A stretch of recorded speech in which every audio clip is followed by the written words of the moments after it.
पावनानां पाथेयं यन्मुमुक्षो शबदि परपदप्राप्ते प्रस्थितस्य विश्रामस्थानमेकं कविवरवचसां जीवनं सज्जनानां बीजं धर्मध्रुमस्य प्रभवतु भवतां भूतेरनाम। जो सुमिरत सिद्धि होई गणनायक करिवर वदन करहु अनुग्रह सोई बुद्धिराशि शुभ गुण सदन। अतुलित बलधामं स्वर्णशैलाभदेहं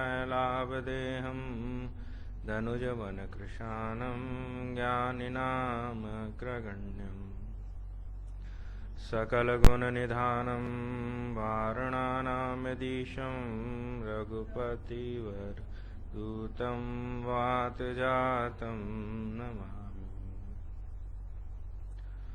जनकसुता जगजननी जानकी अतिशय प्रिय करुणा निधान की। ताके जुगपद कमल मनावो जासु कृपा निर्मल मति पावो। पुनि मन बचन कर्म रघुनायक चरण कमल बंदौ सब लायक। राजीव नयन धने धनुषायक भगति विपति भंजन सुखदायक। वंदौ लक्ष्मण पद जल जाता शीतल सुभग भगत सुखदाता। रघुपति कीरति विमल पताका दंड समान भयो जस जाका। वसुदेवसुतं देवं कंस चारूणमर्दनं देवकी परमानन्दं कृष्णं वन्दे जगत। गिरारत जल बीच सम कहियत भिन्न न भिन्न। बंदौ सीताराम पद जिनहि परम प्रिय खिन्न। महावीर विनवौ हनुमाना राम जासु जसु आप बखाना। प्रणवौ पवन कुमार खलबन पावक ज्ञान घन। जासु हृदय आगार बसहि राम सर चाप धर। श्री गुरु चरण सरोज रज निज मन मुकुर सुधारि। वर्णौ रघुवर विमल जस जो दायक फल चारि।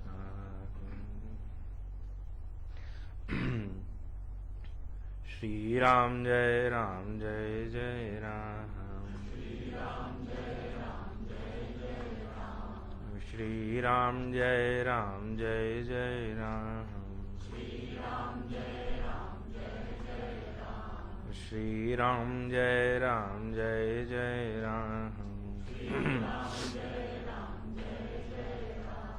श्री राम जय जय राम। श्री राम जय जय राम। बोलिए सियावर रामचंद्र भगवान की जय। बाल कृष्ण लाल की जय। पवन सुत हनुमान जी महाराज की जय। हर हर महादेव।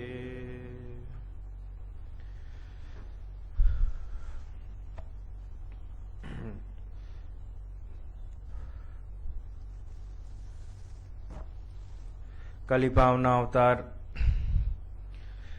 गोस्वामी तुलसीदास जी महाराज के श्री चरणों में नमन करते हुए भगवत स्वरूप सुखदेव जी महाराज के श्री चरणों में नमन करते हुए विश्व जितने संत साधु महात्मा ब्राह्मण देवता गण हैं सभी के श्री चरणों में नमन करते हुए अपनी माँ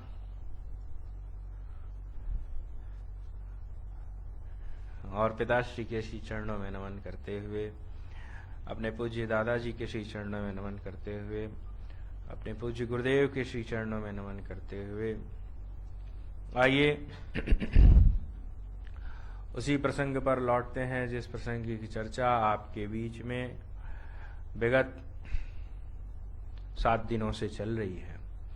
आज कथा का 8वां दिन और इस बार जो आपके सामने विषय रखा गया गोस्वामी तुलसीदास जी महाराज की रामचरितमानस से 7वां जो कांड है उत्तर कांड, उसी के ऊपर चर्चा हो रही है। गोस्वामी तुलसीदास जी महाराज ने कागभूषुंडी जी महाराज से भगवान रामचंद्र के प्रभाव और स्वभाव का वर्णन कराया है। यदि मैं प्रश्न करूं आपसे, क्योंकि आप 7 दिन से सुन रहे हैं, प्रायः कुछ तो ऐसे हैं जो पहले दिन से नित्य कंटिन्यू सुन रहे हैं, तो मैं प्रश्न करूं कि भगवान रामचंद्र के प्रभाव और स्वभाव को हमारे कागभूषुंडी जी से ही क्यों बुलवाया गया? कोई और भी इतने मर्मज्ञ रामचरितमानस में भगवान के स्वभाव और प्रभाव को जानने वाले स्वतंत्र यदि देखा जाए तो आप संजय भैया आगे आ जाइए, कुर्सी नहीं है ना? हाँ बैठ जाइए आप पीछे उधर, हाँ, आगे जमीन बैठ जाएंगे, दिक्कत नहीं होगी, कुर्सी लगवाएं? ठीक है, चलिए अब आप आगे आ गए तो बैठ ही जाइए सब।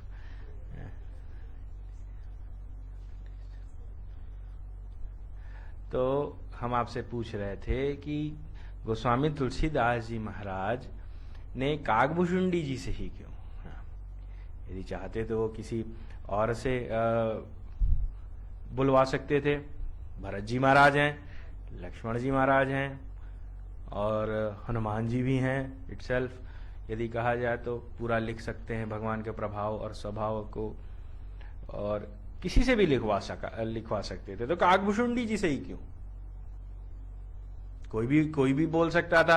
और मानस में तो कई लर्नेड ऋषि भी हैं साहब, भरद्वाज जी हैं, अत्रि जी हैं, हाँ? कई हैं, अगस्त हैं, कई मंत्री हैं, कई महागुरु भी हैं, विश्वामित्र जी भी हैं, पर कागभूषुंडी जी से ही क्यों? क्योंकि 4 घाट की कथा मिलती है, सावधानी से देखें तो ज्ञान घाट की कथा मिलती है, कर्म घाट की कथा मिलती है, उपासना घाट की कथा मिलती है और दीन घाट की कथा मिलती है। तो ज्ञान घाट के वक्ता भगवान शंकर और श्रोता मां पार्वती हैं। कर्म घाट पे हमारे याज्ञवल्क्य जी हैं, याज्ञवल्क्य जी वक्ता बने हैं। श्रोता जो माघ मेले में ऋषि महर्षि पहुंचे हैं वो प्रयागराज में, तीरथ पति आय सब कोई माघ मकर जब रवि जगत होई, गोस्वामी जी कहते हैं। तो सारे गुरुदेव आते हैं उधर, तो वहां तो कथा हुई। और दीन घाट के वक्ता हमारे गोस्वामी तुलसीदास जी महाराज हैं और श्रोता जो है उनका मन, और अन्यथा तो उनकी शिष्य मंडली। और उपासना घाट के वक्ता हमारे कागभूषुंडी जी महाराज हैं, उपासना घाट के। और वक्ता स्वरूप हम श्रोता स्वरूप गरुण जी वहां बैठ करके कथा सुन रहे हैं। तो उपासना जो है साहब ना, कलयुग में करना थोड़ा सरल मालूम पड़ता है। उपासन कुछ ना हो, उपासना के दौर पे माताएं ज्यादा करती हैं आज के जमाने में साहब। हम लोग तो चल जा रहे हैं साहब उनके कर्मों पे। व्रत जो व्रत होता है उपास ही होता है ना, तो उपासना उसको भी कहा जाता है, उपासना पूजा पाठ को भी कहा जाता है। इसलिए उपासना जो कर सके उस वक्ता से गोस्वामी तुलसीदास जी को लगा कि भगवान के प्रभाव और स्वभाव को बुलवाया जाए। क्यों? क्योंकि कलयुग में उपासना करने वाले कई मिल जाएंगे, पर कर्म घाट, फिर वही मैं बोलूं कि कथा में कई लोग कर्म से आते हैं पर उनकी संख्या कम है।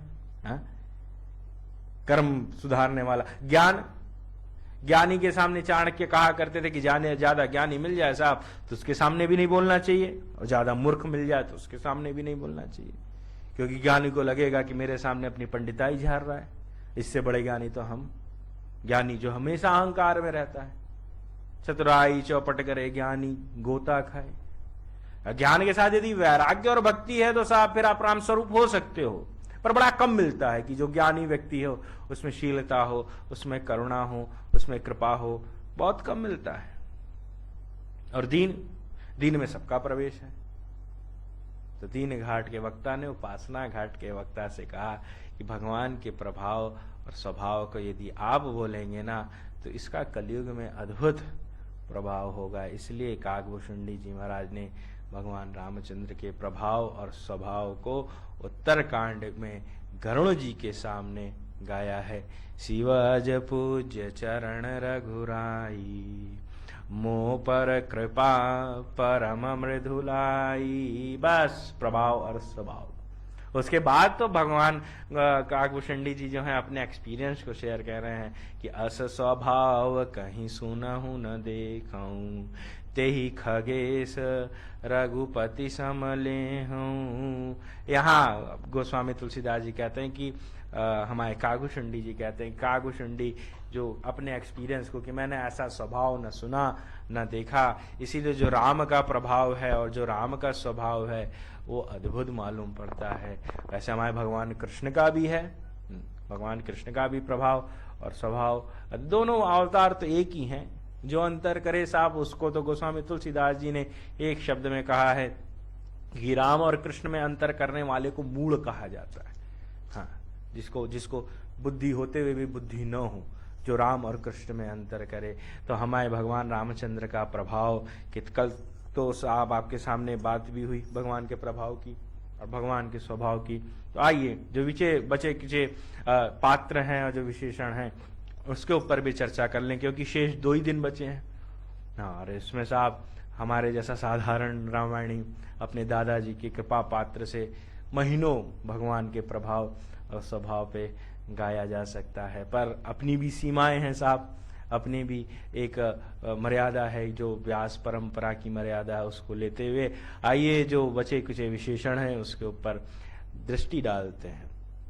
भगवान का प्रभाव, बालकांड में प्रवेश करिए साहब। तो जिस समय हमारे विश्वामित्र जी को मालूम पड़ा है, वैसे तो खबर सबको मालूम हुई है, जब भगवान रामचंद्र का प्रकट हुए हैं, भय प्रकट कपाला दीन दयाला कौशल्या हितकारी, पूरे सृष्टि में पूरे ब्रह्मांड में पूरे अस्तित्व को मालूम हुआ है कि राम तत्व का जन्म हो गया है। और उस समय ताड़का का कोप बढ़ गया है, यज्ञ का विध्वंस कर देना, जहां यज्ञ कथाएं होती थी वहां जाकर के उपद्रव करना, ये ताड़का का काम हो गया है। जिस समय विश्वामित्र जी को मालूम पड़ा है ना, और जिस समय विश्वामित्र को मालूम हुआ, विश्वामित्र जी गए हैं दशरथ जी के पास, और जिस समय दशरथ जी के पास गए हैं, अयोध्या में वैसे भी ऋषि महर्षियों की खूब इज्जत सत्कार होता था, जब गए हैं विश्वामित्र जी तो उनको खूब विधिवत अयोध्या में भोजन इत्यादि का व्यवस्था हुआ है। उसके बाद दशरथ जी से मिलने की जिज्ञासा किया है विश्वामित्र जी ने, मुझे दशरथ जी से मिलना है। तो जिस समय दशरथ जी से मिलने गए हैं तो अनुज समेत देहु रघुनाथ, जिस समय विश्वामित्र जी ने कहा कि लक्ष्मण के साथ, अनुज आप समझ जाइए, रामचरितमानस का अनुज लक्ष्मण है, आप भरत मत कैलकुलेट करिएगा, आप शत्रुघ्न कैलकुलेट मत, अनुज यानी लक्ष्मण ना, कभी भी कंफ्यूजन क्रिएट हो तो अनुज, गोस्वामी तुलसीदास जी महाराज जहां जहां अनुज का प्रयोग किए हैं तो अनुज माने लक्ष्मण जी महाराज। तो विश्वामित्र जी ने कहा कि अनुज समेत देहु रघुनाथा, निश्चर बद में होव सनाथा। ये निश्चर का कोप बढ़ गया है, जिसके चलते मैं राम और लक्ष्मण को चाहता हूं कि आप हमें दे दो। जिस समय सुना है दशरथ जी महाराज, इस प्रसंग को उठा के पढ़िएगा साहब, जिस समय सुना है ना तो दशरथ जी को जैसे कि लगा कि क्या हो गया, जमीन, कहते हैं ना कि कुछ कुछ बात ऐसे सुनते हैं तो जैसे लगता है कि पैर के नीचे से जमीन खिसक गई हो, वही स्थिति हमारे दशरथ जी की हुई है। दशरथ जी ने कहा कि गुरुदेव भगवान आप आए, आपकी मैंने इज्जत सत्कार किया, पर आप कुछ भी मांग लोगे तो ये तो मेरे स्वभाव को आप उपयोग कर रहे हो। यदि आप वाल्मीकि रामायण उठा करके पढ़े तो वाल्मीकि रामायण में तो दशरथ जी ने साफ मना कर दिया है, राम लक्ष्मण के अलावा यदि आप कुछ और चाहते हो तो हम दे सकते हैं, अन्यथा तो राम लक्ष्मण को हम नहीं देंगे। पर यहाँ गोस्वामी तुलसीदास जी महाराज ने मर्यादित ग्रंथ का वो किया है, वाल्मीकि जी के ही कुछ कुछ पुटों को रखा है पर बड़े मर्यादित ढंग से, ये समय कहा है कि नहीं, मुझे तो चौथेपन में मुझे पुत्र रत्न की प्राप्ति हुई है और आप इनको मांग रहे हो, ये नहीं, इसके अलावा आप कुछ और मांग लो। गोस्वामी जी कहते हैं, चौथेपन पायऊ सुतचारी, मांगो भूमि धेनु धन कोसा, सरबस देहु आज सरोसा, देह प्राण ते प्रिय कछु नाही। हमारे गोस्वामी तुलसीदास जी कह रहे हैं कि दशरथ जी से विश्वामित्र जी ने 2 शब्द वाले राम को मांगा है। राम में 2 अक्षर है और दशरथ जी ने भी इन रिटर्न राम के बदले 2 अक्षर वाली ही चीजों को देने की बात की है। सावधानी से देखिएगा तो आपको बड़ा आनंद आएगा। मांगो भूमि, भूमि में भी 2 ही अक्षर होता है। मांगो भूमि धेनु, धेनु में भी 2 ही अक्षर होता है। धन कोसा, इसमें भी 2 अक्षर होता है। और गोस्वामी तुलसीदास जी महाराज कह रहे हैं, ये सब देने की बात करने के अलावा भी दशरथ जी कह रहे हैं, मेरे प्राण को भी ले लो राम के बदले। मैं राम को नहीं दे सकता, उसके बदले तुम मेरे प्राण को भी ले लो। जे समय कहा है प्राण को भी ले लो, प्राण भी 2 अक्षर का है साहब। तब विश्वामित्र जी को लगा कि अरे ये राम का अवतरण हुआ क्यों है। कारण तो आप जानते ही हैं, विप्रधेनु सुर संत हितलीन मनुज अवतार, निज इच्छा निर्मित तनु माया गुण गोपार, इनके कल्याण के लिए हुआ है। तब वशिष्ठ जी से वार्तालाप हुई है हमारे दशरथ जी की, और जब दशरथ जी की वार्तालाप हुई है तब दशरथ जी को समझाया है वशिष्ठ जी ने। फिर विश्वामित्र जी को दोनों पुत्र दिया है और देने के बाद जिस समय हमारे भगवान रामचंद्र को लेकर के, जब लेकर के हमारे विश्वामित्र जी गए हैं, एकहु बाण प्राण हर लिए। क्या प्रभाव है श्री ठाकुर जी का। विश्वामित्र जी के आश्रम में बैठे हुए हैं, ताड़का आती है। जिस समय ताड़का आती, भगवान रामचंद्र बैठे हैं और भगवान रामचंद्र से विश्वामित्र जी ने कहा, देखो ताड़का आ गई। भगवान ने धनुष के ऊपर बाण को रखा है और रख करके चला दिया, एक ही बाण प्राण हर लेंगे। और फिर भगवान ने एक बाण में प्राण लिया, यहां प्रभाव है। और दूसरी अर्धाली पकड़ के देखिए तो अपने चरण के पास ले आकर के ताड़का को रख लेते हैं। एक ही अर्धाली में प्रभाव और स्वभाव है। एक तो पहले मारा और दूसरे में भगवान अपने चरण के पास ताड़का को रख लेते हैं। तो कितना सुंदर स्वभाव और कितना सुंदर प्रभाव है। भगवान मारा एक बाण से और दूसरे ही क्षण उसको अपने पैर के चरणों के पास रख लेते हैं। गोस्वामी तुलसीदास जी कहते हैं कि भगवान रामचंद्र अद्भुत हैं साहब, उनकी करुणा, उनकी मर्यादा अद्भुत। यहां पर हमारे विश्वामित्र जी पहली बार, गोस्वामी तुलसीदास जी महाराज कहते हैं कि पहली बार हमारे गोस्वामी तुलसीदास जी महाराज, विश्वामित्र जी महाराज भगवान के प्रभाव को और स्वभाव को देखे हैं। कौन मिलेगा साहब, यदि आप किसी का विध्वंस करने गए तो आप उसको मारोगे, मार के चल दोगे कि उसको अपने चरण के पास रखोगे। पर भगवान का क्या अद्भुत स्वभाव है, चरण के पास रख लेते हैं। उसके बाद गोस्वामी तुलसीदास जी महाराज कहते हैं कि जब भगवान को वनवास हुआ है, इस प्रसंग से आप लोग परिचित होंगे, गोता लगाइएगा, मैं आज बहुत तेज तेज से प्रसंग आगे लेके निकलूंगा। तो जिस समय भगवान रामचंद्र को वनवास हुआ है, और वनवास हुआ है साहब, और जब वनवास हुआ है ना, तो भगवान रामचंद्र ने जानकी जी का श्रृंगार करना चालू किया है साहब, स्फटिक शिला पे। और जिस समय श्रृंगार करने लगे हैं, अरण्य कांड का प्रसंग है, पहले नंबर 2 का। जिस समय मैं कांड इसीलिए आप लोग को बता देता हूं कि आपको आसानी हो कि किस जगह से मैं उठा के बोल रहा हूं। नहीं तो आप तो ढूंढते ही रह जाएंगे कौन चौपाई किधर से बोल दिए। तो मैं इसीलिए बोल भी देता हूं कि इस कांड का है, इस नंबर 2 पे आप देख लीजिएगा।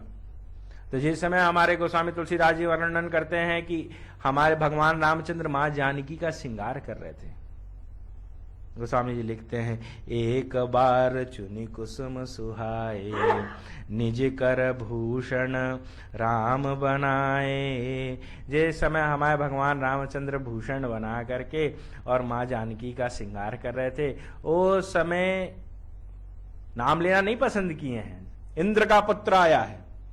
गोस्वामी तुलसीदास जी महाराज कई ऐसे प्रसंग रामचरितमानस में मिलते हैं जहां पे पात्र का नाम लेना नहीं पसंद किए, क्योंकि वो राम के द्रोही हैं। जो राम का द्रोही है उसका नाम तक गोस्वामी तुलसीदास जी महाराज लेना पसंद नहीं किए हैं। और आज का समाज साहब जय श्री राम बोलने पे क्या क्या हो जा रहा है। सोचिए, गोस्वामी जी नाम नहीं ले रहे हैं उस समय, जिस समय आए हैं जानकी जी का श्रृंगार कर रहे हैं। हमारे प्रातः स्मरणीय पूज्यपाद दादा गुरुदेव धर्म सम्राट करपात्री जी महाराज कहा करते थे कि 99 रास हमारे भगवान रामचंद्र और माँ जानकी ने वन में किया है। 99 रास, और एक महारास जो बच गया था ना, वो भगवान कृष्ण और राधिका जी ने ब्रज की भूमि में किया है। सोचिएगा साहब, मेरा ठाकुर है, मर्यादा पुरुषोत्तम जरूर है, पर जहां लीला करनी हुई है वहां अद्भुत लीला हमारे गोस्वामी तुलसीदास जी महाराज कहते हैं भगवान ने किया है। तो जब श्रृंगार कर रहे थे ना, तो उस समय इंद्र के पुत्र को लगा कि ये कैसा ठाकुर है, अपनी पत्नी का श्रृंगार कर रहा है। उसी समय जा करके जानकी जी के चरणों में चोच मारा है, और जब चोच मारा है ना तो रक्त निकलने लगा है। गोस्वामी जी मर्यादा पुरुषोत्तम को कोट कर रहे हैं, रामचरितमानस है, इसलिए यदि वाल्मीकि में देखिए तो मां जानकी के स्तन पे मारा है चोच। दादाजी कहा करते थे तब चरण पे मारता तो उतनी जल्दी नजर कहां पड़ती भगवान रामचंद्र की। जब छाती पे मारा है जानकी जी के तो तुरंत भगवान को दिखा है, और जिस सीख से श्रृंगार कर रहे थे ना, उसी सीख को बाण के रूप में रख कर धनुष पे रख के छोड़ दिया। जब छोड़ा है साहब, जब छोड़ा है तो सीख धनुष सायक संधाना रखा है और छोड़ दिया है। अब जिस समय इंद्र के पुत्र के पीछे वो सीख चला है, पीछे पीछे पीछे पीछे सीख चलता जा रहा है। इंद्र का पुत्र जो है पूरे ब्रह्मांड में घूम रहा है, शिव के पास गया, ब्रह्मा के पास गया, सबके पास। ब्रह्मधाम, गोस्वामी तुलसीदास जी महाराज लिखते हैं, ब्रह्मधाम शिवपुर सब लोका, फिरा भ्रमित व्याकुल भय शोका। अरे काहू बैठा कहां न कोई, राख न सके राम कर द्रोही। राम के द्रोही को कौन रखेगा? भगवान शंकर के पास, ब्रह्मा जी के पास, ब्रह्मधाम, सबसे पहले ब्रह्मा जी के पास गया। ब्रह्मधाम शिवपुर सब लोग का, ब्रह्मा जी के पास गया, कहा शरणागति दो, शरणागति दो, देखो मेरे पीछे बाण चला आ रहा है, मुझे मार देगा, सीख वाला बाण चला आ रहा है, मुझे मार देगा। ब्रह्मा जी ने कहा चलो चलो चलो चलो, हाँ ब्रह्मलोक से जाओ, तुमने राम के साथ द्रोह किया है, और जो राम का द्रोह करता है उसके लिए मेरे पास जगह नहीं, जाओ। उसको लगा चलो ब्रह्मा नहीं रखेंगे, शिव रखेंगे। भगवान शंकर के पास आए, जिस समय भगवान शंकर के पास आया, भगवान शंकर ने कहा अरे तू मेरे इष्ट के से द्रोह किया है, मेरी मां को चोच मार के आया है, और तुझे मैं रख लूं? भाग नहीं, अभी त्रिशूल लगाता हूं। उसको लगा एक तो पीछे लगा ही, अब त्रिशूल लग जाए बाबा का तो फिर और गड़बड़, भागा है वहां से। फिर उसको लगा कि चलो पिता के पास चलते हैं, कोई नहीं प्रोटेक्शन देगा तो बाप तो देंगे। और जिस समय गए हैं पिता के पास, इंद्र के पास गए हैं, इंद्र मानसकार कहा करते हैं, संत साधु समाज से सुना भी है कि सबसे अनकॉन्शियस अपने सिंहासन को लेकर के, कि कब मेरे सिंहासन को कौन छीन ले, तो हमेशा बिगड़ा रहता था।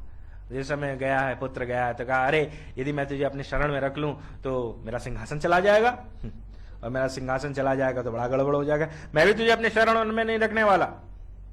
वही गोस्वामी जी कहते ब्रह्मधाम शिवपुर सब लोका, फिरा भ्रमित व्याकुल भय शोका। अरे काहू बैठा कहां न कोई, अरे राख न सके राम कर द्रोही। राम के द्रोही को कौन रखेगा रे? सब भगा दिए, और वो भाग रहा है इधर से उधर, इधर से उधर भाग रहा है।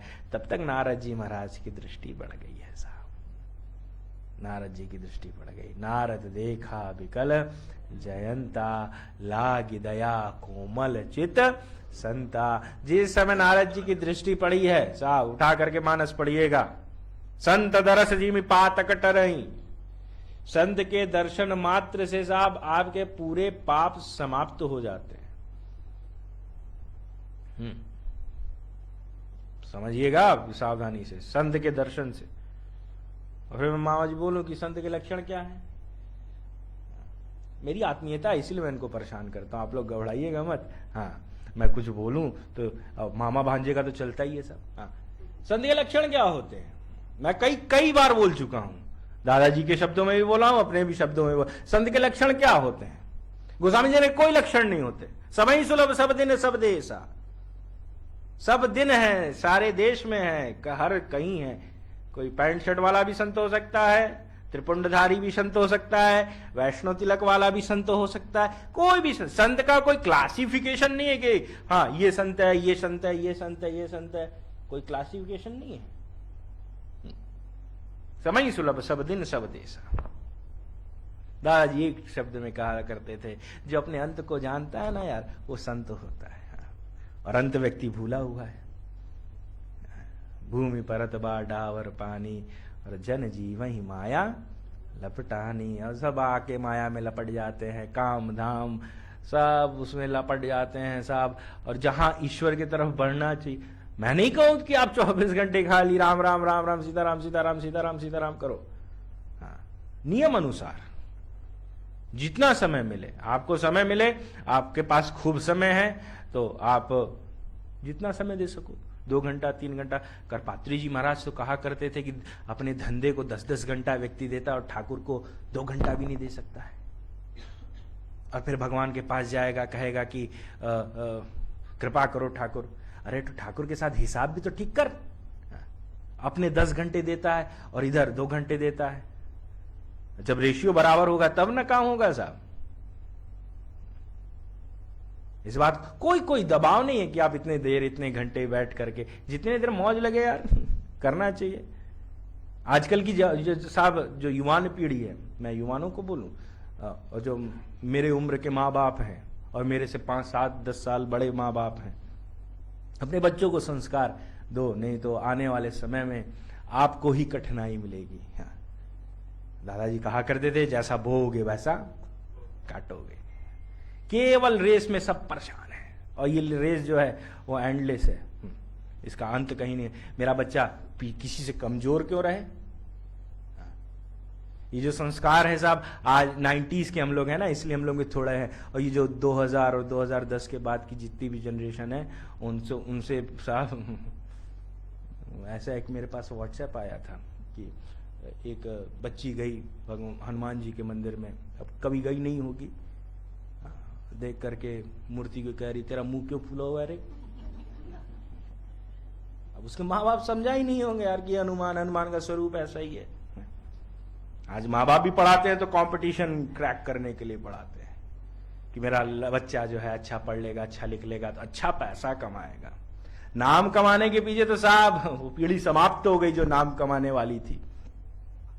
तो सनातन धर्म से विलुप्त होती जा रही है, धीरे धीरे विलुप्त हो भी जाएगी। नहीं तो हम लोग जो उदाहरण देते, उंगली पे उदाहरण देते, विगत 100 साल के अंदर जो उदाहरण देते हैं, जो अमर होके चले गए, उसमें विवेकानंद जी हैं, रामकृष्ण परमहंस है, राम सुखदास जी महाराज हैं, हनुमान प्रसाद जी पोद्दार हैं, कई हैं ऐसे। हमारे पूज्य दादाजी भी, जहां बोल दो साहब वहां उदारता की नजर से लोग देखते हैं। गए ये लोग नाम कमा, पैसा तो था साहब। बाबू कहते हैं ना कि नाम कमाओ, पैसा तो पीछे पीछे पीछे पीछे झक मार करके आएगा। नहीं तो सब बालापन में बताया कि धराधाम सत्य है। हाँ, बचपन में तो लोग कहेंगे कि ये जो तू कर रहा है वही सत्य है रे। हाँ, हाँ, उसके अलावा और कोई सत्य नहीं। उस समय सत्यता बताओ कि राम सत्य है, तब सत्य बताओगे नहीं। कृष्ण सत्य है बताओगे नहीं। एक हनुमान चालीसा बोल दो।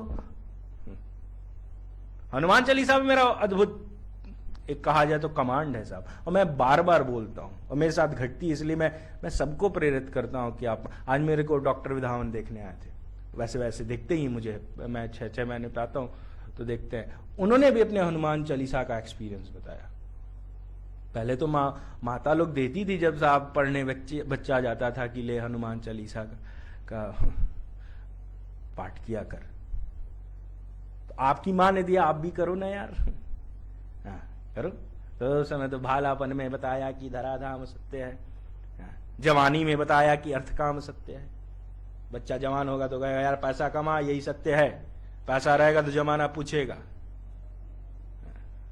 पैसा रहेगा। मैंने एक दिन आपसे कथा में कहा भी था कि हरिदास जी गुदड़ी लपेट के रहते थे। वृंदावन बिहारी लाल जी को जिन्होंने प्रकट किया, गुदड़ी लपेट के रहते थे। और जब चेला आया तो 5 स्वर्ण मुद्राएं दिया। चेला चमक उठा कि इसके पास स्वर्ण मुद्राएं कहां से, ये गुदड़ी लपेटे हुए। नरसिंह मेहता ने खाली भगवान को याद किया, सवा पहर वर्षा भई बोरन की। साफ स्वभाव जो ठाकुर का जान जाता है ना, संत साधु जान जाता है, तो फिर उसके सानिध्य में बैठता है, उसके सानिध्य उसका भरोसा हो जाता है। नरसिंह मेहता भी फकीर है साहेब, पर वो जिस समय हाथ उठा करके श्री कृष्ण को याद किया, सवा पहर वर्षा भई बोरन की भरमार, भक्त और भगवान की माची जय जयकार। ये भगवान जो स्वभाव जान जाएगा श्री ठाकुर जी का, तो खबर उसको हो ही नहीं सकता साहब। सुबेरे गुड मॉर्निंग भी होता है और गुड नाइट भी होता है ना, तो उसी के साथ होता है। और आजकल का तो भाभी गुड मॉर्निंग भी व्हाट्सएप और गुड नाइट भी व्हाट्सएप, सोशल मीडिया साहब खबर नहीं ना, खत्म करता जा रहा है। एक दिन बात हो रही थी मेरी और चाचा जी की कि 10 साल में कितनी चीजें गायब हो गई केवल एक फोन के आ जाने से।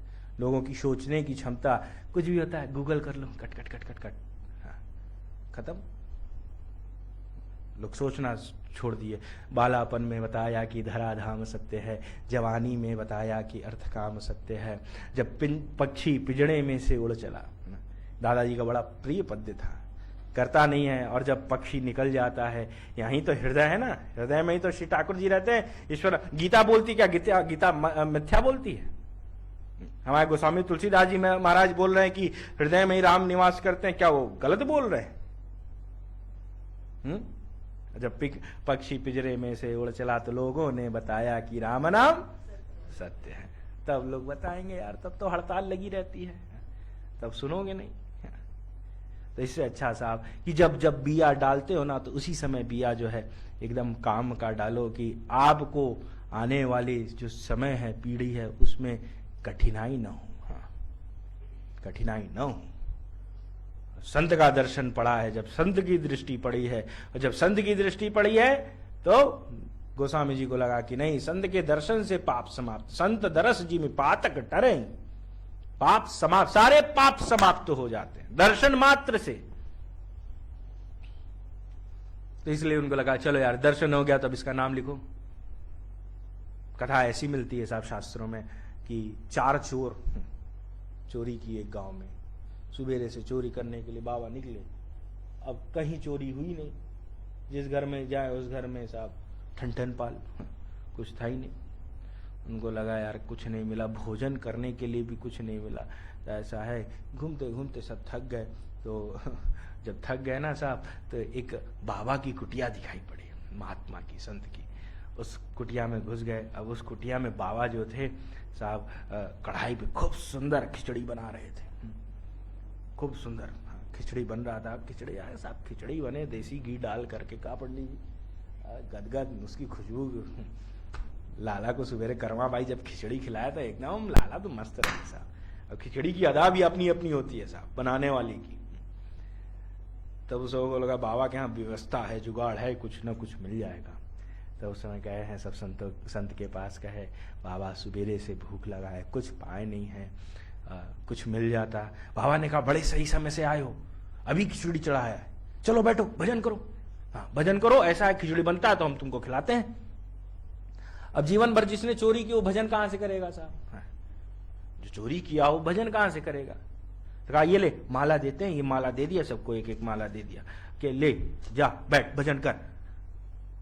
अब पहला वाला जो चोर था माला ले लिया, कभी माला घुमाया नहीं था, तो खाली लेके घुमा रहा। बाबा जो कहे सो करना पड़ेगा, बाबा जो कहे सो करना पड़ेगा, बाबा जो कहे सो करना पड़ेगा। दूसरे वाले ने पूछा ये प्रपंच कब तक चलेगा, ये प्रपंच कब तक चलेगा? हाँ, तीसरे वाले ने कहा कि जब तक चलेगा सो चलना पड़ेगा। बोलते तीनों। अब भगवान का नाम तो कभी लिए नहीं साहब। बाबा को लगा वाह बड़े सुंदर भजनानंदी है सब, हाँ बड़े सुंदर भजनानंदी है। संत सा उदार होता है, हाँ। उसकी उदारता के ऊपर अरे टूटे फूटे भाग्य को संत देते हैं जोड़।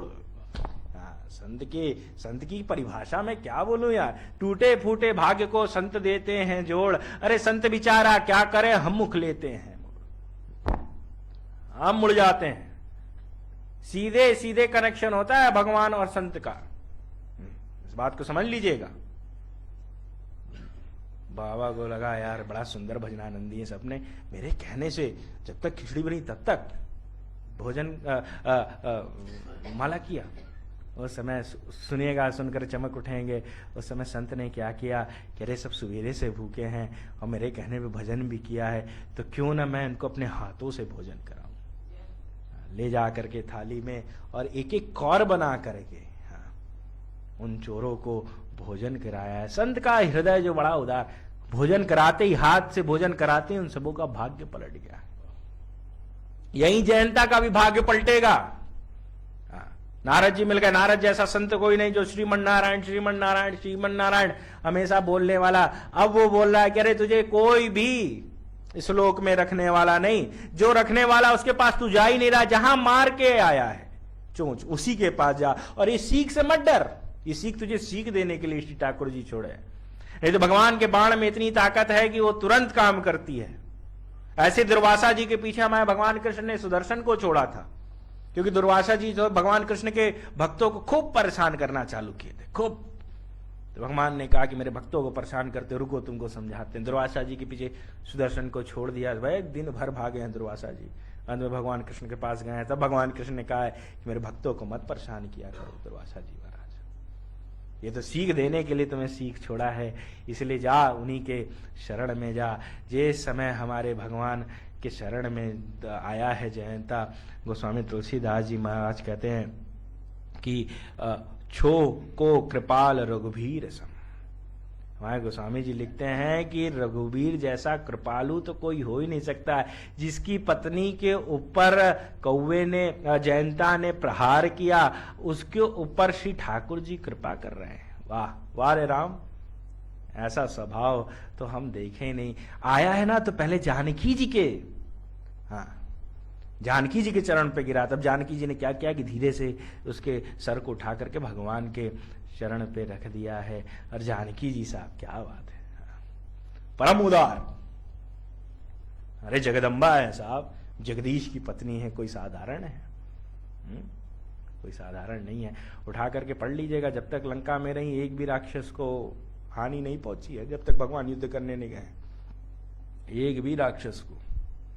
गोस्वामी जी लिखते हैं सन्मुख होय जीव मोहि जबहि जन्म कोटि अगनासई तबहि। जानकी जी ने कहा है यदि मेरे सन्मुख कोई जीव आ जाए तो प्रभु इस मेरे स्वभाव और अपने स्वभाव को याद कर लेना, उसके ऊपर तुरंत कृपा कर देना। सन्मुख होय जीव सन्मुख होय जीव मोहित जबहि जन्म कोटि अगनासई तबहि। उसके जन्म जन्म के जितने भी दोष है ना प्रभु, उसको समाप्त कर देना यदि आपके पास और मेरे पास कोई आ जाए तो। मां राधिका जो थी खूब नंदगांव में रोना चालू की, खूब तेज तेज से। यशोदा जी घबरा के, भगवान कृष्ण नहीं थे, नंद बाबा भी नहीं थे, खूब तेज तेज से जब रोने लगी हैं, उस समय मां यशोदा ने कहा है कि अरे लाली रोती क्यों है? हाँ, क्यों रोती है?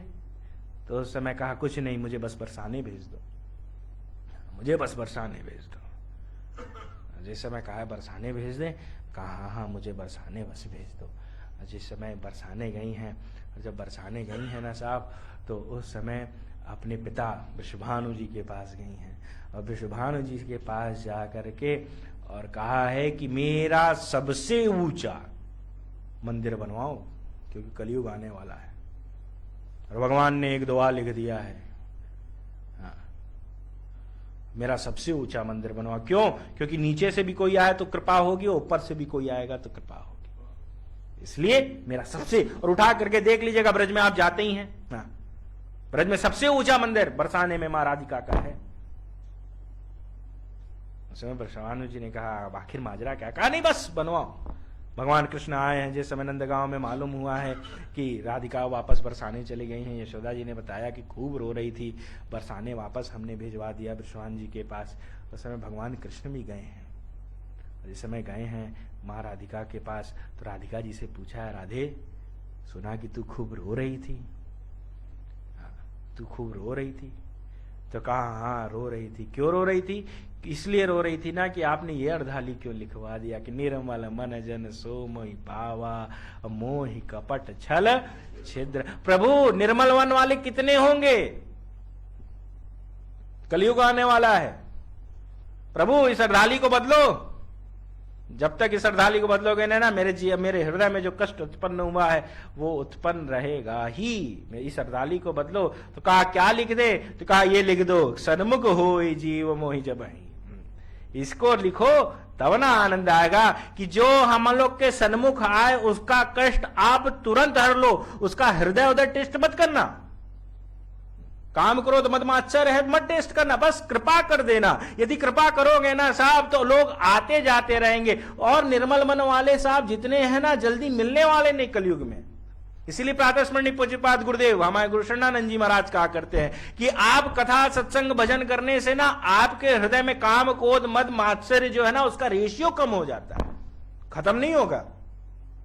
और जब कम हो जाता तो भगवान को लगता है चलो कहीं तो जुगाड़ बना रहने के लिए। भारत में तो अभी ये जो युग है कलयुग है साहब, इसमें जुगाड़ की प्रथा चल रही है। रहने के लिए जगह नहीं है। बंबई उम्बई में जाइए लोग कहेंगे भोजन मांग लो, रहने के लिए मत बोलना। कुत्ता बिल्ली एक साथ रहते हैं साहब, अब जगह ही नहीं है साहब, जनसंख्या ऐसे ऐसे वृद्धि हो रही है। तो उस समय राधिका जी ने कहा कि अर्धाली बदलो प्रभु। उस समय भगवान ने अर्धाली बदला है, सन्मुख होय जीव मोहि जबहि, जन्म कोटि अगनासहि तबहि।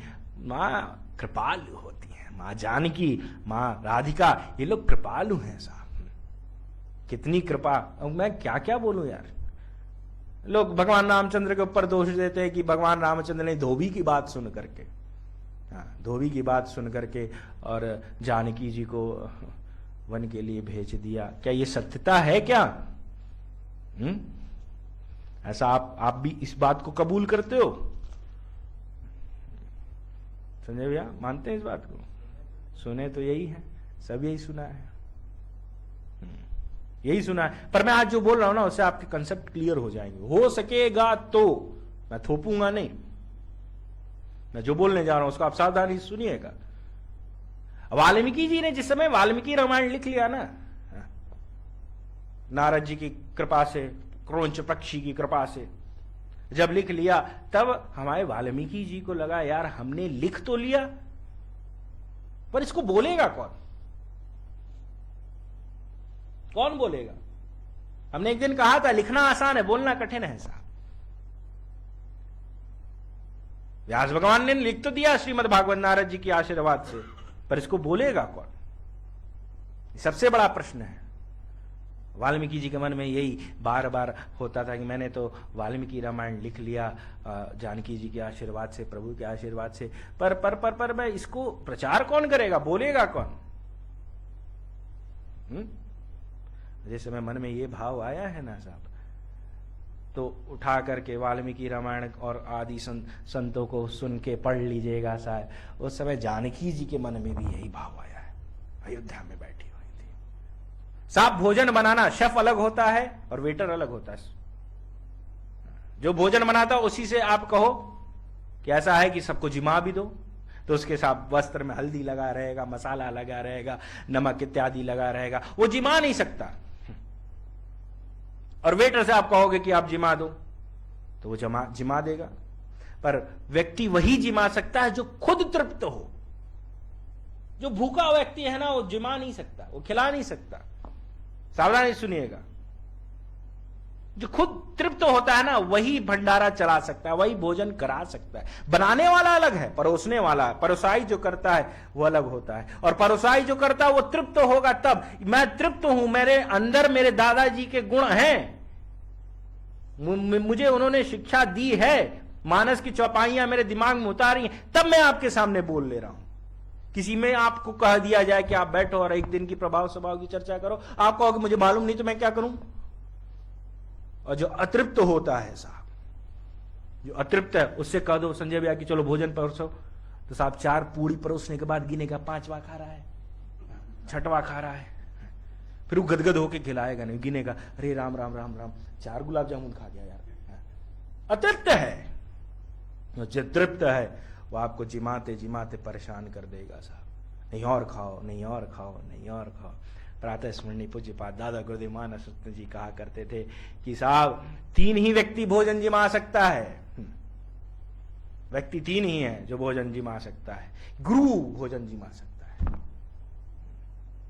गुरु भोजन जिमा सकता है, या तो मां भोजन जिमा सकती है और या तो पत्नी भोजन जिमा सकती है। तीन में ही क्षमता है कि वो आपके पेट को तृप्त कर सकते हैं। गुरु अपने कृपा से तृप्त करता है, सावधानी से। गुरु अपनी कृपा और करुणा से तृप्त करता है। मां अपनी ममता से तृप्त करती है। मां जब भी कितना भी बच्चा बड़ा हो जाए, किसी का भी बच्चा हो, जब बड़ा कितना भी बड़ा हो जाए साहब, मां हमेशा उसको लगता है कि अरे मेरा बेटा जो है वो भूखा होगा, अरे कुछ खा ले रे, कुछ खा ले, हमेशा। और पत्नी जो होती है प्रेम से जिमाती है। प्रेम। तीन ही है साहब भोजन जिमा सकते हैं। सब्जी जो बेचता है ऐसा, वो तो केवल तौल देता है आपको, कोई उत्पन्न थोड़ी ना करता है। उत्पन्न तो मां पृथ्वी करती है, वो तो सब्जी तोड़ करके ले करके आता है और बांट देता है आपको। जितना तौल चाहिए, जितना आपके पास अर्थ है, उस हिसाब से आपके तौल को दे देता है। तो हम लोग भी क्या करते हैं, आपके जिज्ञासा अनुसार हम लोग भी आपको शास्त्र संबद्ध बातें सुना देते हैं। जितना तौल देना चाहिए उतना दे देते हैं।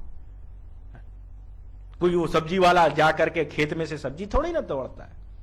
तो हमारे वाल्मीकि जी को इस बात का बड़ा कष्ट है कि मैंने वाल्मीकि लिख तो दी, पर इसकी व्याख्यान कौन करेगा, इसको बोलेगा कौन, इसका प्रचार प्रसारण कौन करेगा।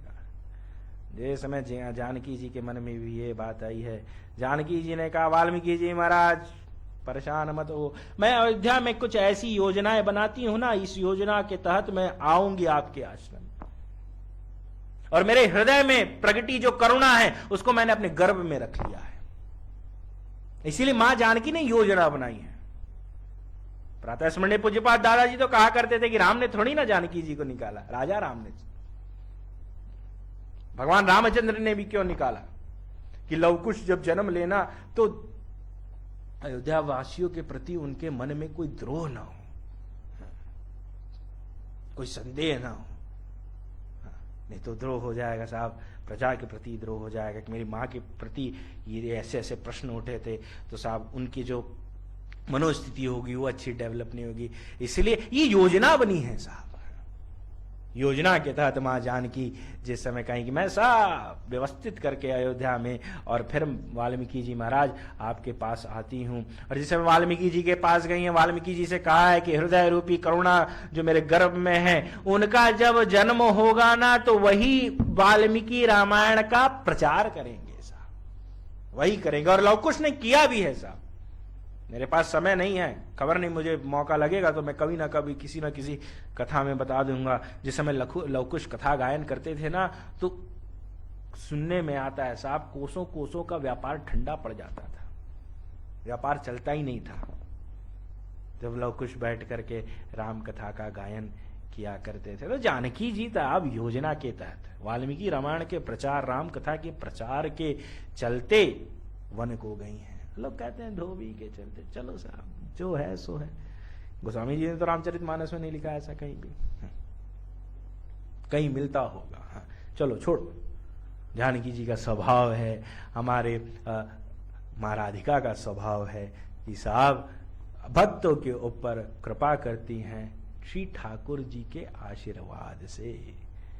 तो शिव अज पूज्य चरण रघुराई, मोह पर कृपा परम मृदुलाई। सुग्रीव जी महाराज, हमारे सुग्रीव जी महाराज भगवान के शरणागत हुए भगवान के प्रभाव को देख करके। इस समय भगवान के पास गए हैं ना, उठा करके इस प्रसंग को पढ़िएगा। जब भगवान आए हैं तो सुग्रीव जी ने परीक्षा ली है कि बाली को मार सकेंगे कि नहीं मार सकेंगे। भगवान ने कहा हम तो मार देंगे। तो कैसे मारेंगे, कैसे मार सकते हैं? उस समय दुंदुभी का वो दिखाया, अस्थि दिखाया है। कहा दुंदुभी जैसा सुर कोई था नहीं, बाली ने इसको मार के 40 योजन दूर फेंका है, 40 योजन दूर। तो जे समय भगवान रामचंद्र ने सुना, भगवान रामचंद्र ने केवल अपने अंगूठे को दुंदुभी के अस्थि पे लगाया, अस्थि 80 योजन दूर जाके गिरी है, 80 योजन दूर। उस समय सुग्रीव ने कहा अरे ये तो अस्थि है, हल्की हो चुकी है, 80 योजन दूर फेंक दी तो कौन सा बड़ा कमाल किए, इतने जल्दी हम प्रभावित होने वाले नहीं। और उस समय भगवान रामचंद्र ने कहा तो बोलो क्या करें। उस समय कहा, ये ताड़ का वृक्ष है, देख रहे हो, इस ताड़ के वृक्ष पे सर्प है, इसको भेदो तो जाने, इसको सुखा दो तो जाने। जिस समय भगवान ने सुना, भगवान तैयार हो गया। उस समय लक्ष्मण जी ने कहा, ये आपका स्वभाव नहीं है, आप क्या कर रहे हो, आपको परीक्षा देने की क्या जरूरत, अरे बहुत मिल जाएंगे, चलो। उस समय भगवान रामचंद्र ने कहा, नहीं, मुझे अपने प्रभाव को दिखाना पड़ेगा अपने मित्र को। क्यों? क्योंकि सुग्रीव को मैंने मित्र मान लिया, और मित्र के ऊपर विश्वास होना चाहिए।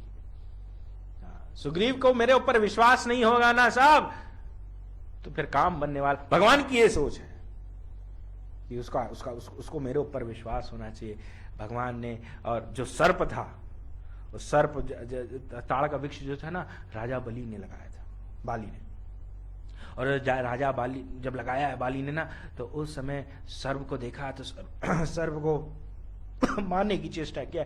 उस समय सर्प ने श्राप दिया है साहब कि तू मुझे मारना चाहता है ना, याद रख ले, जिस दिन मुझे मारने वाला मिल जाएगा, उस समझ लेना कि तेरी भी मृत्यु निकट आ गई है। और हमारे लक्ष्मण जी महाराज शेषावतार है, वो तो जानते ही थे कि ये बात है, ये सत्यता है। उसी समय भगवान रामचंद्र ने एक बाण को चलाया है साहब, ताड़ का जो वृक्ष था, उस पर सर्प था, उसको भेदते हुए वृक्ष खत्म हो गया है साहब। गोस्वामी तुलसीदास जी महाराज कहते, देखिए अमित बल बाढ़ी प्रीति। जब भगवान के अमित बल को सुग्रीव ने देखा है ना, तब उसकी प्रीति जो है भगवान रामचंद्र के प्रति दृढ़ हुई है और बढ़ी है साहब। सोचिएगा, परीक्षा लिया है भगवान ने, जब अपने प्रभाव को दिखाया है, तब भगवान के शरणागति हुआ है। और शरणागति भी ठीक नहीं हुई है, मैंने कहा था पहले ही दिन आपसे, शरणागति ठीक नहीं हुई है। भगवान ने सब परीक्षा दिया है, पर जब उसको परीक्षा देने की बात आई है ना, तो सुग्रीव औषधि मोरी बिसारी, पावा राजकोष पुर नारी, अरे जैसा 12 में बाली, तेईसन हतो मूल का काली। वो समय उठा करके इस प्रसंग को पढ़िएगा साहब, तो आप चमक उठाएंगे। उस समय भगवान रामचंद्र इतने क्रोधित हुए हैं, बहुत कम ऐसा स्थान मिलता है जहां भगवान रामचंद्र क्रोधित हुए हैं। एक ही स्थान मिलता है, एक समुद्र के सामने हमारे श्री ठाकुर जी, बहुत कम ऐसा स्थान है रामचरित। नहीं तो भगवान अपने स्वभाव के प्रदर्शन के चलते ना क्रोध भूल चुके थे, क्रोध होते ही नहीं थे। और जिस समय क्रोधित हुए, उस समय लक्ष्मण जी का आहा वाह वाह वाह, अरे प्रभु एकदम सगे भाई वाला आज तुम लक्षण दिखाओ कि हाँ तुम मेरे सगे हो, पहली बार मेरी भाषा में बोले हो। पर भैया बोल भी रहे हैं ना, तुम मर्यादित ढंग से बोल रहे हैं, संभल करके बोल रहे हैं। उस समय कहा है कि कल मारेंगे। उस समय लक्ष्मण जी ने कहा कि कल हम लोग को सुहाता नहीं है, अयोध्या वालों को ना कल नहीं सुहाता। तुम्हारे पिताजी कहे थे कि कल युवराज कल राजा बनाएंगे राम को, सो 14 वर्ष के लिए खसक गया। अरे कल नहीं आता है, बड़ा भाई तुम्हारे जिम्मे था, छोटा हमारे जिम्मे, आदेश दो। भगवान ने कहा यार ये तो मार ही देगा, इसको तो खाली हिंट चाहिए, ये तो मार ही देगा। उस समय भगवान क्या स्वभाव है, तब अनुजयी समझावा, अपने भाई को समझा रहे, तब अनुजयी समझावा, रघुपति करुणा, भय दिखाई ले आओ, जाओ उसको भय दिखा करके ले आओ, क्योंकि भगौड़ा है। बाली दौड़ाता था ना, तो भूगोल का बड़ा जानकार था, इधर से कूद के, इधर से कूद के, इधर से कूद के, इधर से कूद के, इधर से कूद के भाग जाता था। उसको भय दिखा करके ले आना। वही हनुमान जी महाराज लेकर के लक्ष्मण जी को गए हैं, और जिस समय गए हैं उठा करके प्रसंग पढ़िएगा। हमारे लक्ष्मण जी महाराज तापस वेश में है ना, और जो तापस वेश में होता है उसको गृहस्थ के बिस्तर पे नहीं बैठना चाहिए। हनुमान जी ले जा करके सीधे उसके बिस्तर पे बैठा है, सीधे बिस्तर पे बैठा है। तब लक्ष्मण जी ने कहा है कि भगवान के जो बाण है ना वो चैतन्य होते हैं सुग्रीव, और जिस बाण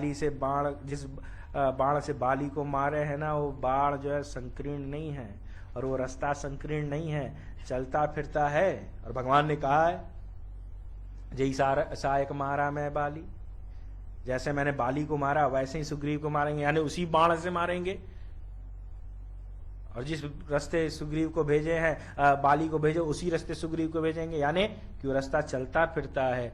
इस बात को आप समझ लेना। सुग्रीव जी समझ गए हैं साहब। बिस्तर पे क्यों बैठाया? बिस्तर पे इसलिए बैठाया साहब क्योंकि शेषावतार है, शेष शस्त्र शीश जग कारण, और जो अवतर्यो भूमि भय टारण। तो यदि अब सुग्रीव प्रभु के काम को भूला ना, तो शेष बैठ करके जा चुके हैं, शेष अब छोड़ेंगे नहीं, स्वप्न में भी नहीं छोड़ेंगे और चैतन्य अवस्था में भी नहीं छोड़ेंगे। इसीलिए हनुमान जी ने तुरंत बिस्तर पे बैठाया कि कृपा हो जाएगी और ये भूलेगा नहीं।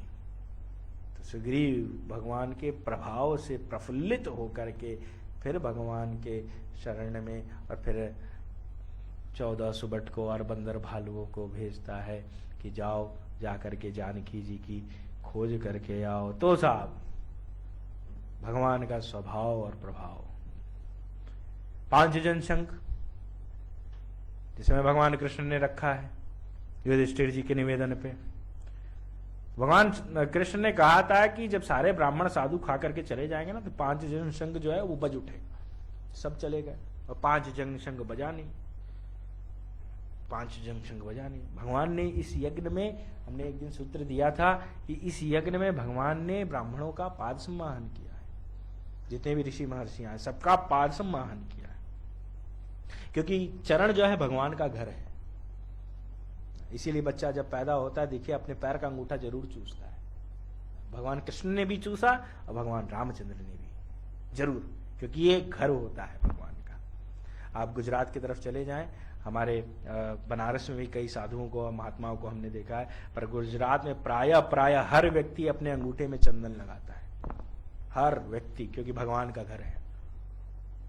इसीलिए कहा जाता है ना कि पैर से किसी को मारना नहीं चाहिए, क्योंकि पैर में ईश्वर है और जिस जीव को मान रहे हो उसमें भी ईश्वर है। जड़ चेतन जग जीव जत सकल राम मैं जानी। इसीलिए बच्चों को, सबको, हम लोग को भी बचपन में संस्कार यही दिया जाता था कि मारना नहीं चाहिए, पैर से नहीं मारना चाहिए। तो 5 जन शंख नहीं बजा, तो इसमें भगवान कृष्ण के पास युधिष्ठिर जी दौड़ते हुए गए कि अरे प्रभु 5 जंग तो बजा नहीं। उसमें भगवान कृष्ण ने कहा ऐसा है कि तुम्हारे इस क्षेत्र में एक ब्रह्मज्ञानी चांडाल है, वो आएगा और जब वो ब्राह्मण के जूठन पत्तलों को पालेगा, उसपे जो भोजन बचा हुआ है, तब 5 जन शंख बजेगा। तो कहा ऐसी बात, कहा हाँ। तो भीम से कहा जा जा चंडाल को लेकर के। अभी भीम को लगा कि मेरा यज्ञ का शंख नहीं बजा, इस चांडाल के चलते नहीं बजा, चलते अभी इसको ठीक करते हैं। उस समय ब्रह्मज्ञानी जो चांडाल था साहब, प्रभु के स्मरण में बैठा हुआ था। उस समय भीम गए ललकार के, बोले चल तेरे चलते मेरा यज्ञ का जो शंख है वो बजा नहीं, चल। उस समय ब्रह्मज्ञानी चांडाल ने कहा जाओ जाओ वापस जाओ। यदि किसी से आपको काम कराना है तो आप प्रेम से कह करके करा लेंगे, कोई भी हो, चाहे वो आपका बच्चा हो, अन्यथा तो कोई भी सृष्टि में हो, प्रेम से आप सबको जीत सकते हैं।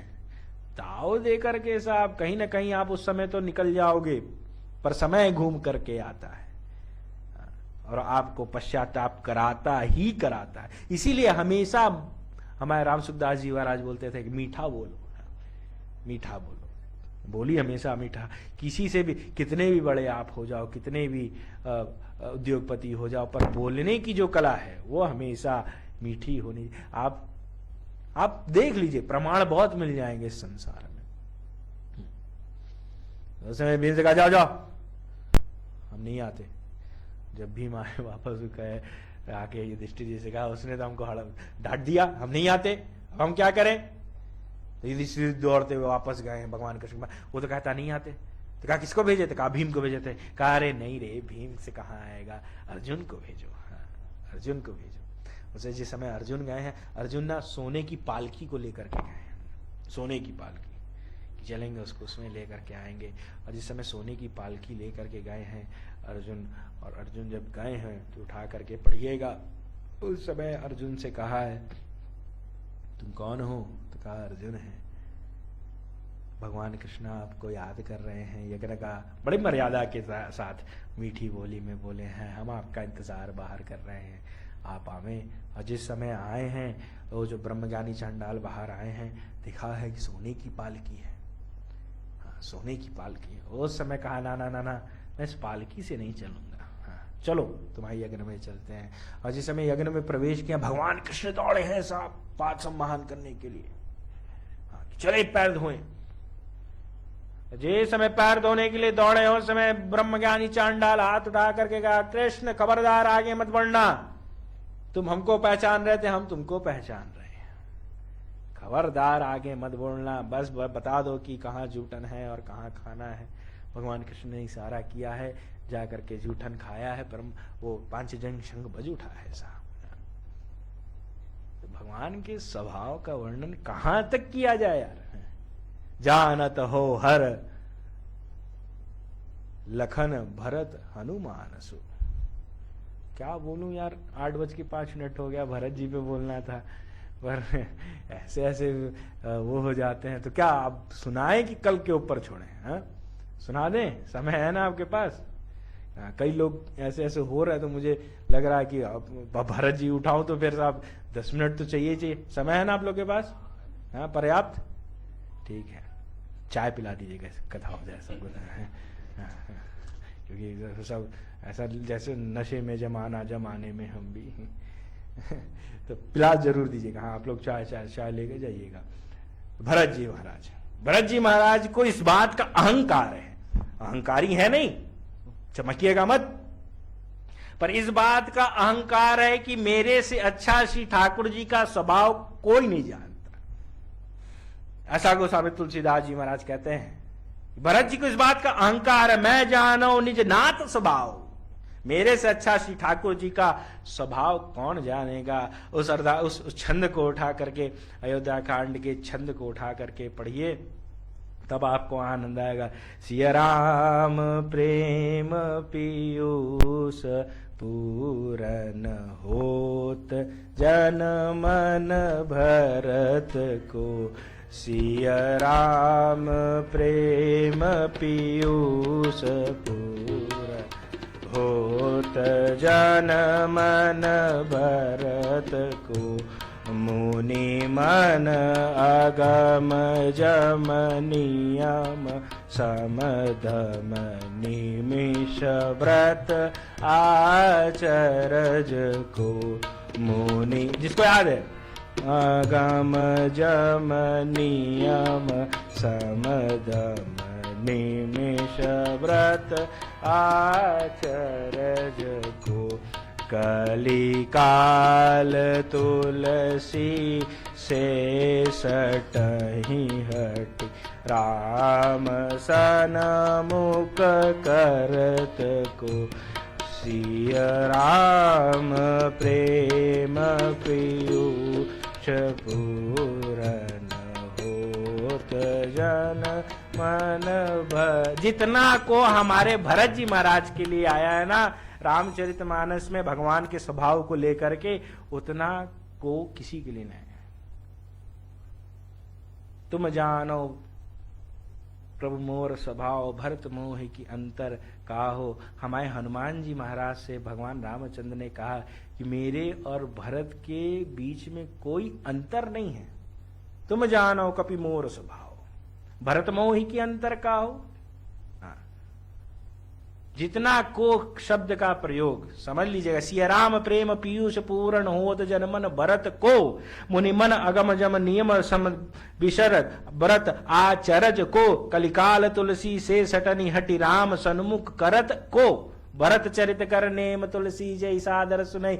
हमारे भरत जी के हिसाब से जितने को उनके पास आए हैं, उतना को किसी के पास नहीं। इस बात को सावधानी सुन लीजिएगा। इसीलिए हमारे भरत जी को इस बात का अहंकार है कि जो मैं श्री ठाकुर जी का स्वभाव हम जानते हैं ना, उतना और कोई नहीं जानता है। मैं जानो निज नाथ स्वभाव, मेरे से अच्छा कौन स्वभाव जानेगा। इसीलिए लक्ष्मण जी महाराज जिस समय गए हैं ना गोस्वामी तुलसीदास जी महाराज को लेकर के, उस समय लक्ष्मण जी ले तो गए पर भड़क गए ले जाकर के, क्योंकि लक्ष्मण जी से भगवान रामचंद्र ने कह दिया, गोस्वामी तुलसीदास जी ने कह दिया कि ऐसा है कि इस दरबार में कमी है। अब लक्ष्मण जी को क्यों बर्दाश्त हो, इस लक्ष्मण जी को बर्दाश्त क्यों कि कमी दिखा रहा है, तो मैं लेकर के आया और अब कमी दिखा रहा है। तो भरत जी ने बात को संभाला है। इस प्रसंग को उठा करके पढ़िएगा, गोस्वामी तुलसीदास जी ने लिखा है कि फिर भरत जी ने संभाला है। और इस छंद के अंत में भी ये प्रमाणिक होता है, कलिकाल तुलसी से सटही हटि राम सन्मुख करत को। भगवान रामचंद्र के सन्मुख कोई ले जाएगा तो भरत जी महाराज ले जा सकते हैं। फिर भरत जी ने बात को समझाला। भरत जी ने कहा, क्या बात है गोस्वामी जी महाराज, क्या कमी दिख गई तुमको? भगवान रामचंद्र ने इशारा किया लक्ष्मण जी महाराज को कि अपने कठोर शब्दों से गोस्वामी जी को मत परेशान करना। पहले सुनो तो गोस्वामी तुलसीदास जी महाराज ने क्या कहा है। लक्ष्मण जी प्रवेश कराए तो गोस्वामी जी ने क्या किया कि चारों तरफ राम दरबार को देखने लगे। जब चारों तरफ देख लिया तब कहा है कमी है। और जिस समय भरत जी ने कहा है कि क्या कमी है, उस समय वहां भी भगवान के यहाँ पास यही लिखा था, निर्मल मन जन सो मोहि पावा मोहि कपट चल छिद्र न बावा। उस समय भगवान के यहाँ जब ये लिखा था, उस समय हमारे गोस्वामी तुलसीदास जी को लगा कि ये अर्धाली लिखी तो है पर यहाँ तो कोई पतित दिख ही नहीं रहा है, सब एक से बढ़कर एक है, कोई पतित दिख ही नहीं रहा है, इसीलिए कमी है। इस अर्धाली को कैसे चरितार्थ किया जाएगा? मेरे से ज्यादा कौन है? मेरे में कपट भी है, छल भी है, छिद्र भी है। उसमें भगवान से कहा कि प्रभु ये अर्धाली जो है ना वो कब पूरी होगी? जब आप हमको अपने शरण में रख लोगे, क्योंकि पतित पावन का दरबार है और यहां कोई पतित नहीं है। हो तो पतित पावन सुनो, गीतावली, हो तो पतित पावन सुनो, अरे मैं पतित तुम पतित, अरे दो बानक बनो, दो बानक बनो। जिस समय कहा है उस समय भगवान प्रसन्न हुए हैं लक्ष्मण जी के, गोस्वामी तुलसीदास जी के ऊपर। लक्ष्मण जी भी गदगद हो गए। लक्ष्मण जी को लगा कहीं मैं आक्षेप कर देता तो गोस्वामी तुलसीदास जी की बड़ी बेइज्जती हो जाती। भगवान ने ठीक किया, हनुमान जी एकदम गदगद हो गए। तो भरत जी को इस बात का अहंकार है साहब कि मेरे से ज्यादा भगवान के स्वभाव को कोई भी नहीं जानता है। भरत सरिस को राम सनहि जग जप राम, राम जप जेहि। भरत सरिस को राम को उठा करके, साहब मानस में बड़े कोरिलेशंस हैं, जितने को आए हैं। इसीलिए हमारे भरत जी ने कहा है कि एकम वाक इहे मन माही, मैं प्रभु के स्वभाव को जानता हूं, चित्रकूट चलूंगा तो जरूर कोई ना कोई करुणा करेंगे। और भगवान ने करुणा किया है साहब भरत जी के साथ। भगवान स्वयं ने आए तो पादुका दी है। वाल्मीकि रामायण वर्णन मिलता है कि पादुका को पहनाया है। हाँ, भगवान तो नंगे पैर गए हैं तो पादुका लेकर के गए थे, क्योंकि राज्याभिषेक करने का इच्छा था। राज्याभिषेक हो तो राजा के चरण में पादुका तो होनी चाहिए, इसलिए पादुका भरत जी महाराज लेकर के गए थे। जिस समय लेकर के गए पादुका पहनाए हैं, उस समय जब पादुका पहनाए हैं ना, तो अब कहा है कि कामदगिरी की एक परिक्रमा ले लो प्रभु, कामदगिरी की। और जब कामदगिरी की परिक्रमा ले लिए हैं तब भगवान ने पावरी जो है पादुका है भरत जी महाराज को दी है। वही पादुका लेकर के भरत जी महाराज नंदीग्राम में रहे हैं। आनंद रामायण में वर्णन मिलता है कि वही पादुका जो है भरत जी महाराज की 14 वर्ष तक रक्षा की है। 14 वर्ष तक व्याकुल होते थे, सरजू तट पे पहुंचने जाते थे कि मैं डूब के मर जाऊंगा। वो पादुका जो है पकड़ के भरत जी महाराज को खींच करके ले करके आती थी। तो जानत हो हर लखन भरत हनुमान सो। और आगे की जो चर्चा है मैं कल करूंगा, आज समय हो चुका है। इसी के साथ अपनी वाणी को विराम दे। कल हनुमान जी के ऊपर चर्चा, और हनुमान जी के ऊपर कल चर्चा, और फिर साहब मंगलवार से शनिवार तक रोज हनुमान जी के ऊपर ही चर्चा होगी। तो आइए आज की कथा को विराम दे उससे पूर्व 1-2 मिनट के लिए हरि नाम संकीर्तन भाव से। हरे राम राम राम सीता राम राम राम।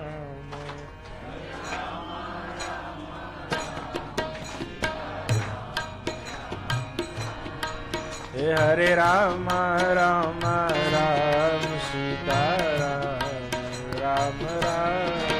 हरे राम राम राम सीता राम राम राम।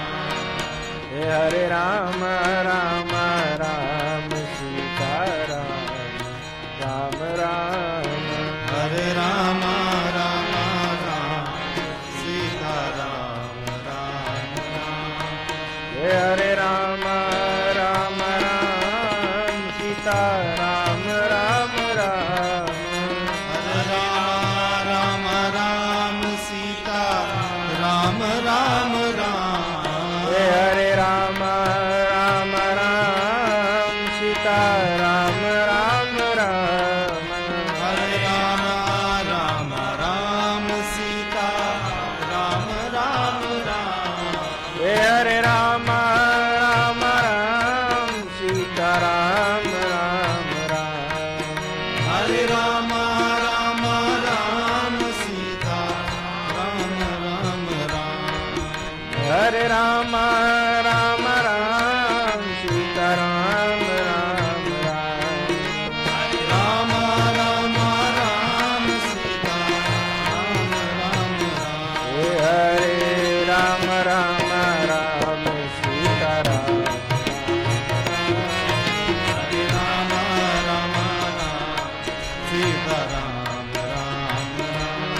भाव से राम राम राम हरे राम राम राम सीता राम राम राम हरे राम राम सीता राम राम राम हरे राम राम राम सीता राम राम राम हरे राम राम राम सीता राम राम हरे राम राम राम सीता राम राम राम राम राम सीता राम राम हरे राम राम राम सीता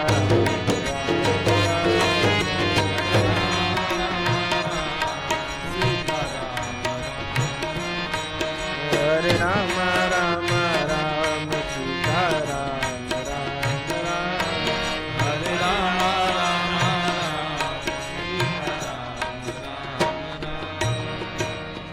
हरे कृष्ण कृष्ण कृष्ण हरे हरे हरे राम राम राम हरे हरे हरे कृष्ण कृष्ण कृष्ण हरे हरे हरे राम राम राम हरे हरे हरे कृष्ण कृष्ण कृष्ण हरे हरे हरे राम राम हरे हरे बोलिए सियावर रामचंद्र भगवान की जय बाल कृष्ण लाल की जय पवन सुत हनुमान जी महाराज की जय हर हर